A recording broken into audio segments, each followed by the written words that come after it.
All right, bro. So a little under the weather, but what's going on? What do you got going on, dude?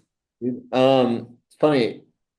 In the last like 2 weeks, there's been like three different reality shows about the pickleball place that have come up. Really? You see them filming? Uh, One of them, they all three they want me to be in it. Um, the one is about pickleball, and they want to do a backdrop on the pickleball club, and so they've been filming with me in it as like a sizzle tape and stuff. And I'm kind of just willing to go along with it as long as I can until it's like official. And then once it's official, I'm sure I'd like really question it and contemplate it. I mean, but What do you mean then official? Are they shooting like a sizzle thing to yeah, sell it? yeah. Okay. But if they sell it, then I'd have to really contemplate it. At this point, if I ask like my parents and stuff, it's kind of hard to say no to something that gets you on TV that wouldn't be like negative That's towards their me. take, just Yeah, exposure. exposure. They literally, my mom has said like once you're famous, you can make your own stuff and it makes your businesses big, etc. And then the second show is a show like, it's got, I guess they told me to be like not mention it, but it's from some big people and it's on like the area. And that one I'm having I already had an interview. They said they like me and having another interview Monday, but Was it with like a reality producer or like what? yeah, this one's sold, the second one. It's like already sold.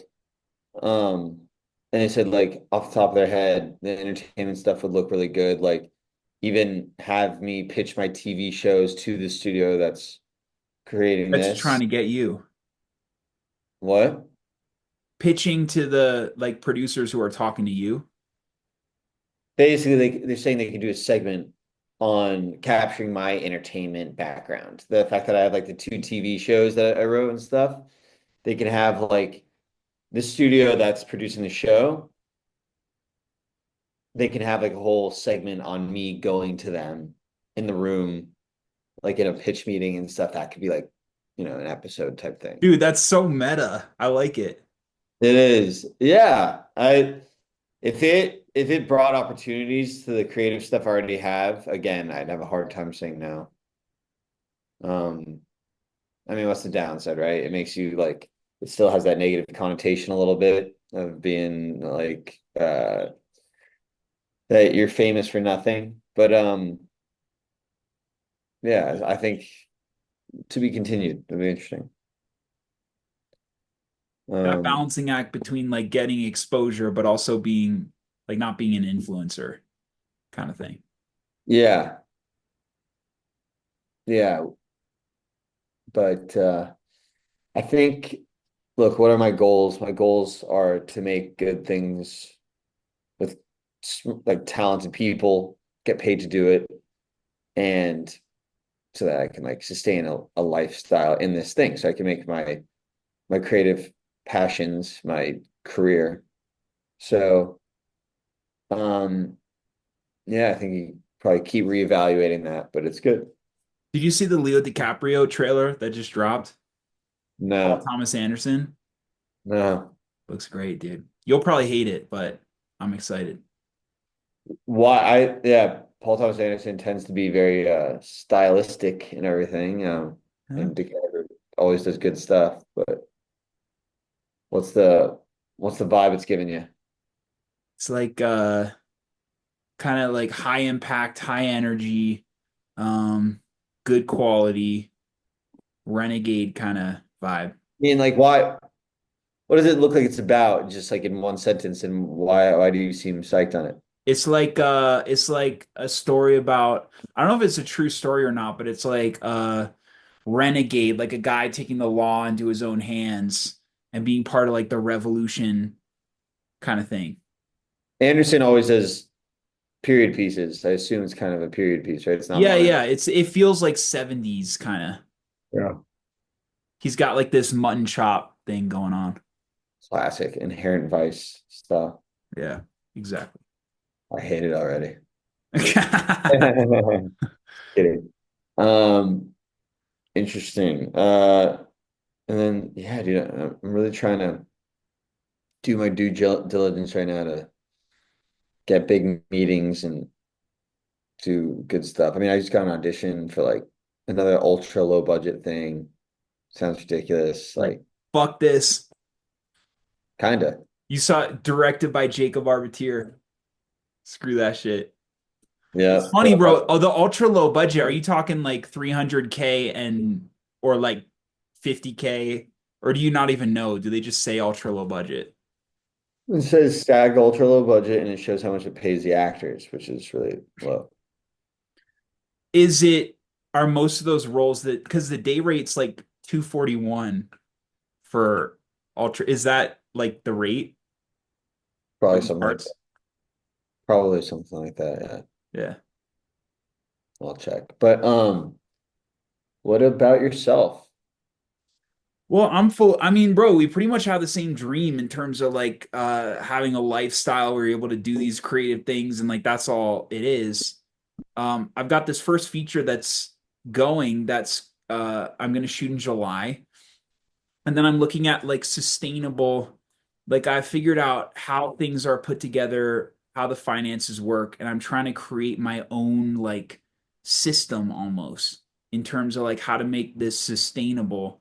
Um, I have a slate of films that I want to shoot in upstate New York. I've got a film I want to shoot in Korea as like a co-production. So I'm just thinking of a bunch of different um strategies and ways of making it sustainable. And any updates on the three movies? Not so much. I think I wanted to get this first film to a certain point, and then I can go full force into um these next ones. So Yeah. I I don't think know, we're getting close to that first one though. huh? Things are getting close to that Yeah, first yeah, one. very, very close. Things are looking good for that one. But I like it's so funny. You always bring up like the SAG ultra low budget stuff. Bro, that's like my bread and butter. That's what I love. Like there's a difference between obviously you got, you know, I mean, I loved your Lifetime thing, but like there are like Lifetime films, but there's a way of going about that budget where you can really execute at like a really high level within horror specifically. So I really like it. I respect that concept too, and we've talked about that a bit. Doing those movies, that director kind of like set the bar to me of like, if anyone's not taking this level of diligence, discipline, and cutting costs, then they're like wasting, and they're Yeah. an example as to why it's like the most sort of reckless industry out there. Yeah. But so I think it sets the tone budget wise. That being said, the stuff that I see the breakdowns for is not like Blumhouse, cool horror movie that's like could go to Sundance or something. It's not like Are that. they like dramas? Like what? Like I'm so curious because even from a producer's standpoint, thinking, well, first answer that. Like I first want to hear like what type of projects they are. Yeah, they're like weird dramas. That's And so crazy to me though, because even if it's SAG ultra low budget, like that doesn't make any sense from a producer's standpoint because you got the SAG ultra low budget, but it's a drama, which means you can't attach a name talent, which means it's not going to sell. So like they could be doing it just for like, they want to like make something but if you're trying to make money, that's like a horrible model. it's a horrible industry. I don't see why they make this stuff, hence why I'm not very motivated to do these auditions. It's totally fair, bro. Like a half-baked Yeah. drama that's gonna look kind of crappy is like, I'm trying to get into a good acting class. I think I mentioned to you that I audited that one. yeah. Yeah. The teacher, there's two things. A, the teacher just asked me to send my materials over, and I did. I sent scenes from movies I've done, like pretty extensive scenes. Sent my reel, sent everything, and he's like, the reply was, I still can't really tell where you're at as an actor, Are you telling me that you sent him Fatal Fixer Upper and he to say still the least. can't? Yeah, God damn it, bro. Who the I fuck is know. this clown, dude? Putting down fatal fixer upper. Bro, It's that like makes no sense. What does he need to see? What? I think maybe, and I sent him a self tape too. I mean, I think maybe he's trying to see like how deep I could go because obviously in those movies, I think you play moments really well. So, I mean, I thought it was good. Like even the scene that I sent him specific scenes of like I'm holding the girl ransom and I like have a gun and like I explain everything and you see the thoughts in my head turning and all this stuff. I thought it was good. But whatever. And then also the second thing was he's like there's like 15 people competing for 9 spots in the class. So that's it. And I was just like, okay, well, hey, look, I need to get into a class right now, Wait, but hold up. He passed? Is that what you're telling me? basically saying that it was like full at the moment. Bro, what the fuck? What the fuck are these who are the actors that are in this class? They're just other people. Have they done anything? I bet there's working actors in the class and stuff. Yeah. Bro, that's so weird to me. My Like cousin's in the class. Yeah. but like the exclusivity, which cousin? The one that's not famous yet, Harry. Okay. That being said, he does have a point as far as like he's not trying to do an acting school. He said he's just trying to do an acting class, and each scene kind of gets like almost an hour of time up there, and it's like he's like literally there's just time for like 3 to 4 scenes a night, and it still goes 4 or 5 hours into like 1 a.m. in the morning. And he's just like, dude, like, thank you. And my cousin did tell me beforehand, they know at like the end of the month how many spots they're gonna have in the class. Right. That none of that's that surprising. A little annoying, but um it's a numbers game. What's the background of this? You don't have to give like any specifics, obviously, but like what's the background of the teacher? He's like a actor Okay.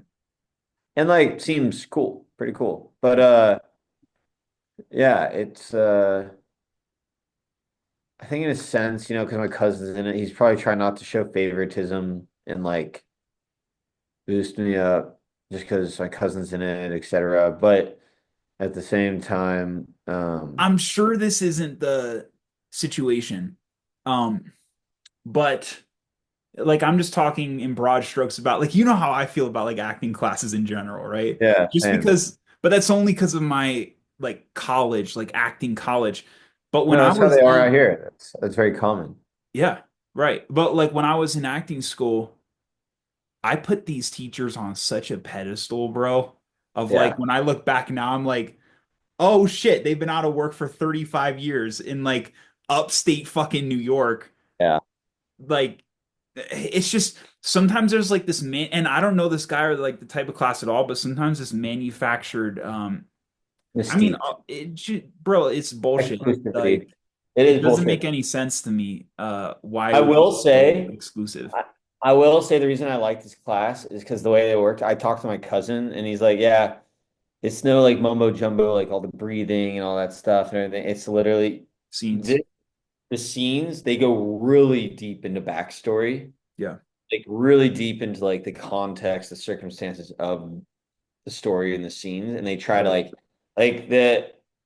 It felt very efficient and clear with like the actors answering the questions of like, okay, where is this character at with his wife? Like, why does he hate that so much? And does he actually hate her? And it's just like everything seems super useful to me as far as like prompting the actors like think about the scenes, Got think you. about the creative get your imagination into it. And so Got you. I'm jealous. Like it seemed really good at deepening work Yeah. and but Yeah. You can always go deeper. You can always go deeper. Um, yeah, especially like with these fucking auditions I do. Like I don't I don't go very deep. So I'd but really that's like to also out of necessity, right? How much time do they give you usually on these auditions? totally. Because you got to memorize lines, right? Yeah. but I'm telling you, like once once I start getting like big auditions and stuff, I want to really have that bar be high of like, I one time heard the guy Jamie Lannister character from Game of Thrones, that actor talked about how he preps, and he said he likes everything that they talk about in the story, in the scripts about his character. He likes to like visualize that and think about, imagine all those moments they're talking about, Hmm. how they went down. He likes to completely map out his life Hmm. as that character, Hmm. so that when he's saying the lines in the show and he's saying the things, that it organically feels like, he's just connecting the dots rather than just saying blank words.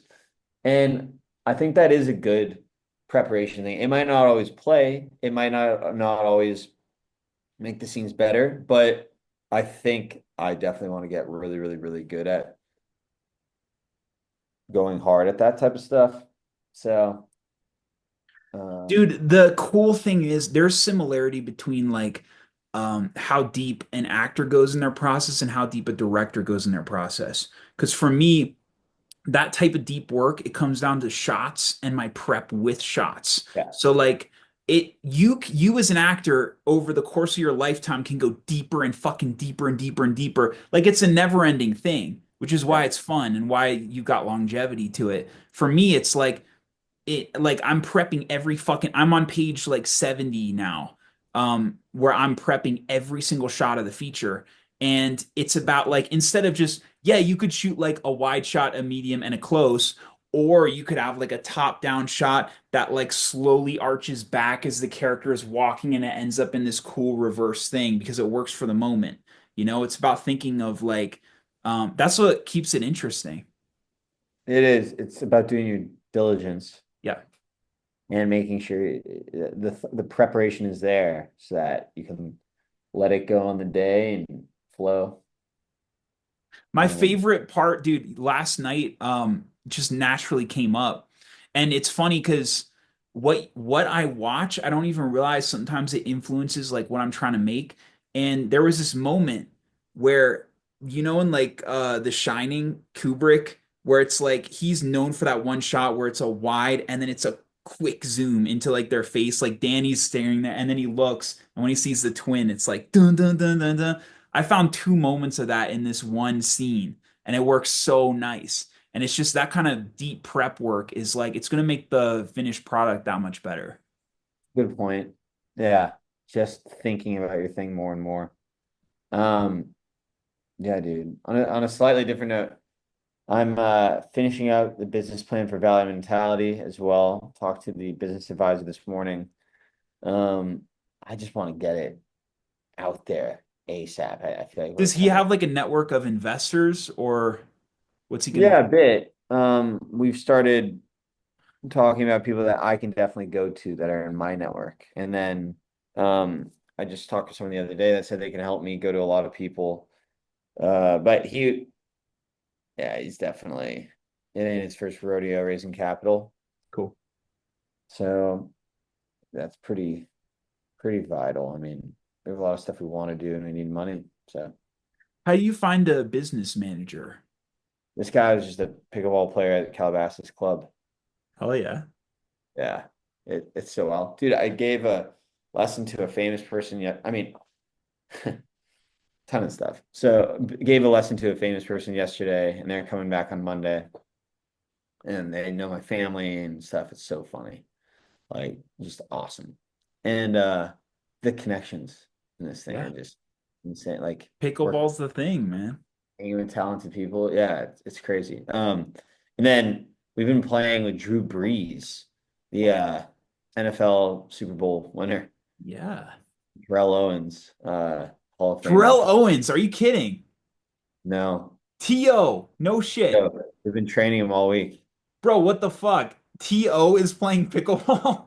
I know. So right. He loves it. He's Bro, the addicted. thing is, he was on the Eagles like when I was Yeah. growing up. So it's like this like impressionable memory where my dad is like the most massive Eagles fan and he'd be like T.O. T.O. like he was a big fucking deal. And then he left and then the Eagles hated him and he like It was a whole thing, but that's funny, dude.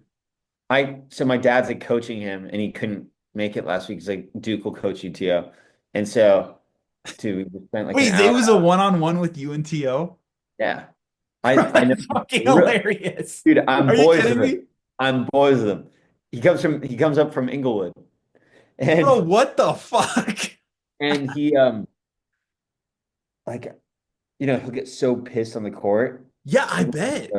And like I'm always just kind of like laughing, like, yeah, yeah, yeah. Like, it's okay, man. And he kind of looks and he's like, oh, okay. And then the other day he goes, I know I'm being kind of quiet out here, but I'm just processing, man. I'm processing everything you're telling me.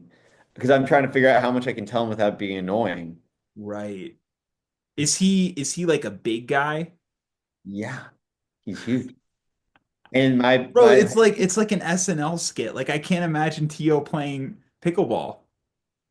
yeah, he's really big and lanky stuff. Like he I keep telling him to watch this pro named Roscoe Bellamy, who I'm good friends with, who's 6'6". And I'm like, they should not be able to drop the ball in front of you without you catching it. You should be a commanding presence at all times. And then at the same time, his footwork should be amazing. And like he hasn't figured out how to utilize all that stuff yet. Right, right. Isn't that funny? That's wild, dude. I'm like, yeah, because I never think about what these guys do after they retire, you know? And he's out in Inglewood, like coming up to play pickleball. Yeah, Calabasas. he's got a family. They're doing like an Amazon documentary on him.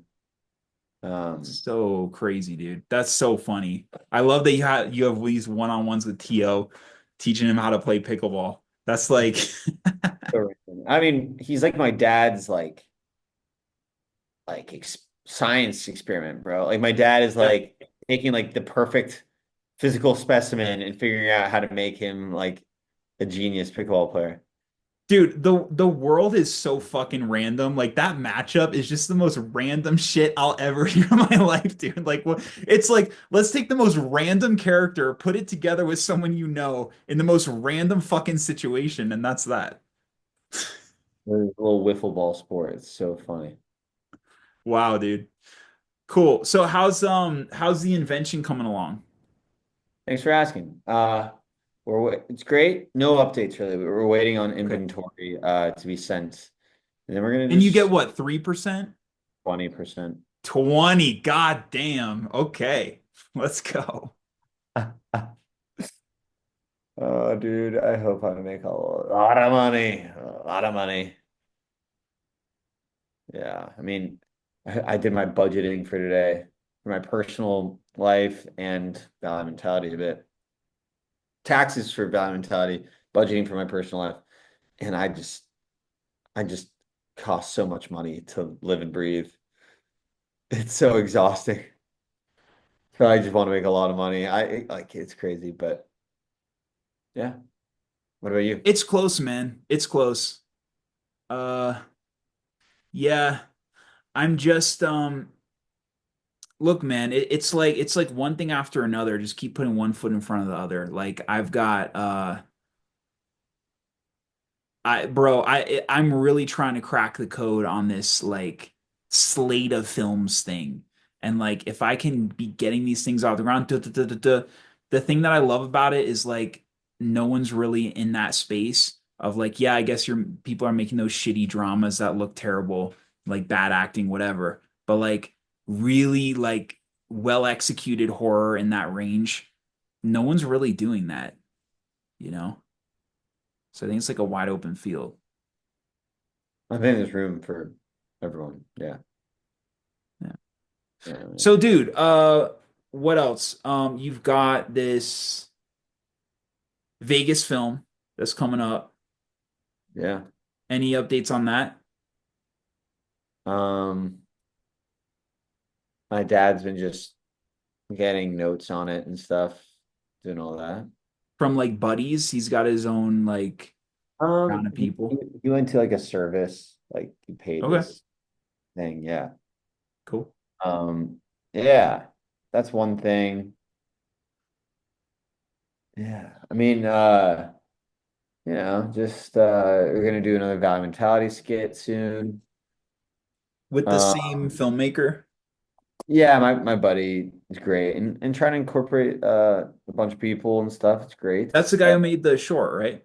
Yeah, What's good about that is you can corner him on the short and be like, "The fuck? Where are we at with it?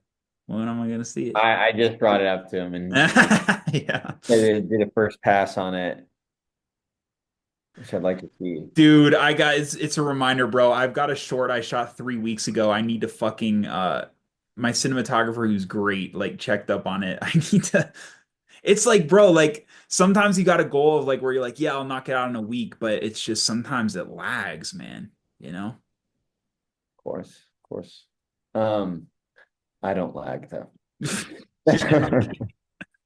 Uh, no, I mean you do like 150 of these things. I'm sure you've been all over the place with it. But yeah, it's all good. Dude, I heard that TV show with whatever his name is, those small English actors good. Stephen Graham. It's called Adolescence. Oh, I heard that's great. Really? You haven't seen it? No, but I want to. Okay, well, we should both check out Adolescence. Yeah, I'll watch it tonight. It's a kid's, it's based around a kid, right? I hope not. I hate stuff about kids. Bro, I'm pretty sure that's why it's called Adolescence. But wouldn't it be too on the nose? I thought the cover was like Stephen Graham running or something. Stephen Graham. The only promo I saw was this one kid being like interrogated because he did something. You just don't watch things with kids? Try not to. Try to avoid it. Okay. Because of the Um, acting or what? can't relate. Oh, okay. You're past that. Past that, never go back. I like that TV show eighth or the movie Eighth Grade, whatever. Love it, bro. That last fucking scene with the chicken nugs, bro. Best acting I've ever seen in my life. Just Don't know. because that kid was being himself and he's so interesting. Like there was so much going on. What exactly happened with the chicken nuggets? It's been like 10 years since I saw Yeah, it. yeah, yeah. Bro, definitely worth a rewatch, first of all. Slow burner. But it's the one really awkward, like nerdy kid, and he invites the one girl over, and he's got like all his chicken nuggets and like all these sauces laid out, and he's like talking about them, and he's like, it's just the way he is and like his movement. Like you can even check it on you don't have to watch the whole movie, but like that last scene on YouTube, bro, like fucking best, You most didn't explain it hilarious. at all. You just said he like talks the way he is and he has chicken nuggets. Well, I want you to watch it, bro. That's all I'm gonna give you. I've seen the movie. It's not gonna spoil anything. You don't you dude, you don't remember that part? Like I don't No, know how more descriptive I could be. Like it's all about the kid just being kind of like himself and like we like acting weird, you know what I mean? I'm not sold. I'm not sold. Chicken nuggets and a weird kid. Yeah, dude, it's That kid great. was super funny. I seem to remember someone didn't he like ask the girl out or something? No, he was just like, you're a cool person. That was it. And it kind of like settled to that, right? Yeah, yeah, yeah. And she's awkward and he's awkward. It's great. One of my favorite sort of like slice of life moments like that is in Mm. Moneyball, and we've talked about this, but at the end of the Moneyball and the Red Sox stadium when the GM of the Red Sox is kind of giving kudos to Billy Beane Yeah.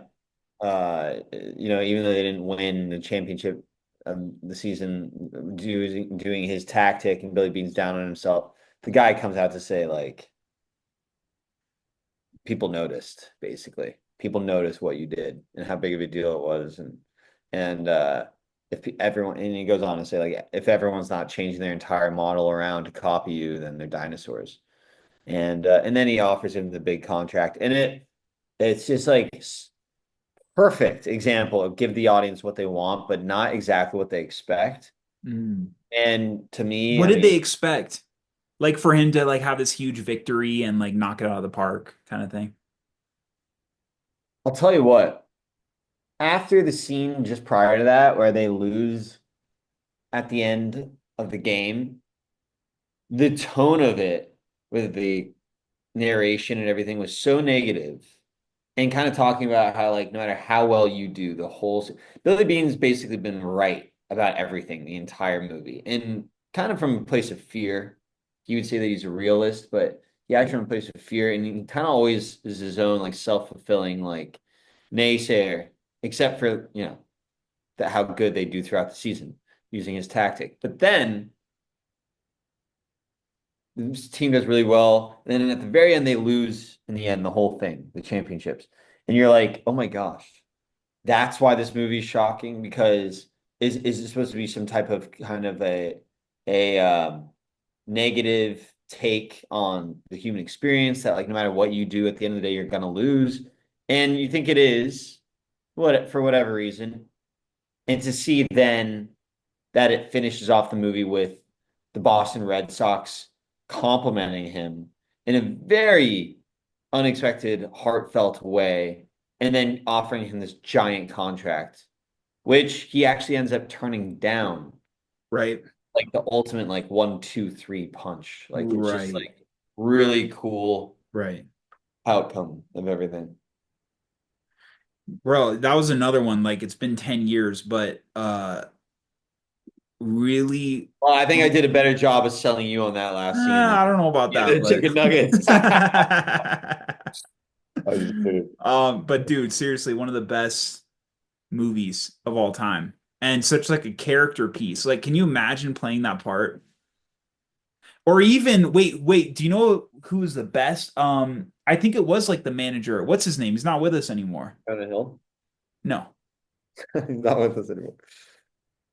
What's his name? Philip Seymour He Hoffman. yeah. He does so little, but like so much. Um, yeah, it's always fun because Philip Seymour Hoffman and he's always good. But in that smaller part as the reluctant manager who doesn't want to go along with Billy Bean, it's a fun devil's advocate part. I Mm, don't necessarily think it wasn't that deep.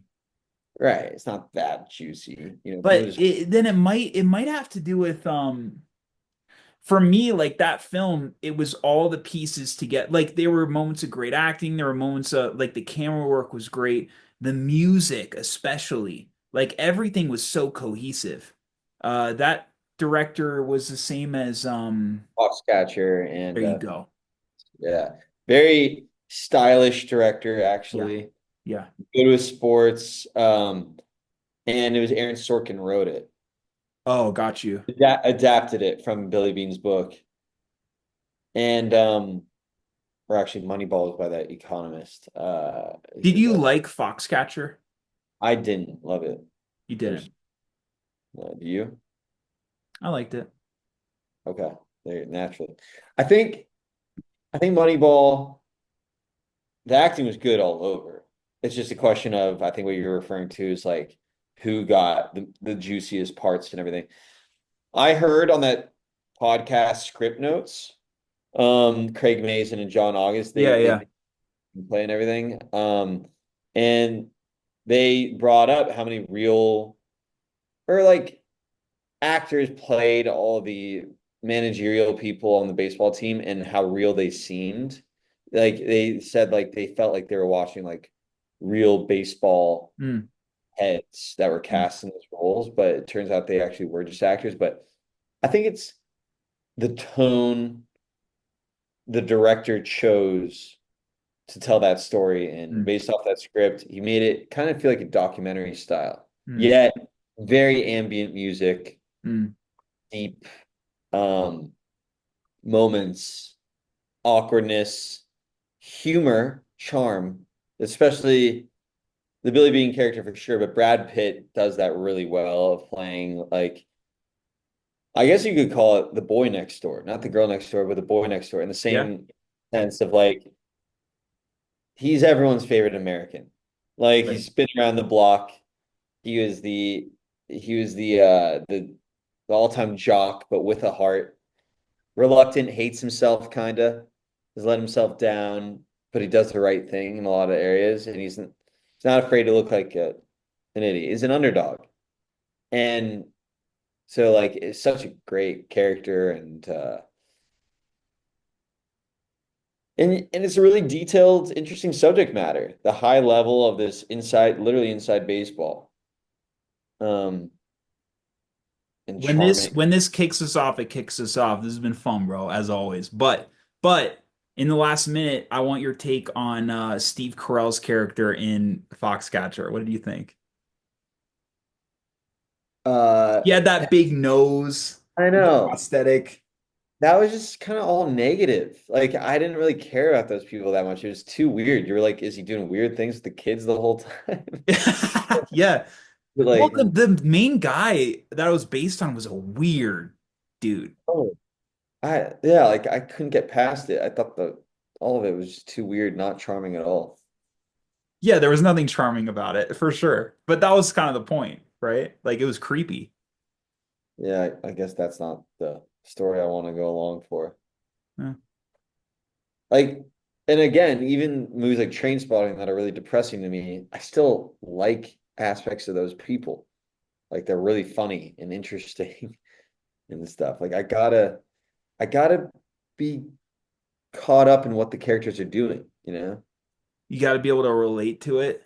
I don't even relate, but like be intrigued by what they're doing. No, they know something I don't. They're thinking smarter. They know the situation better. They're acting in ways that aren't just boring to me.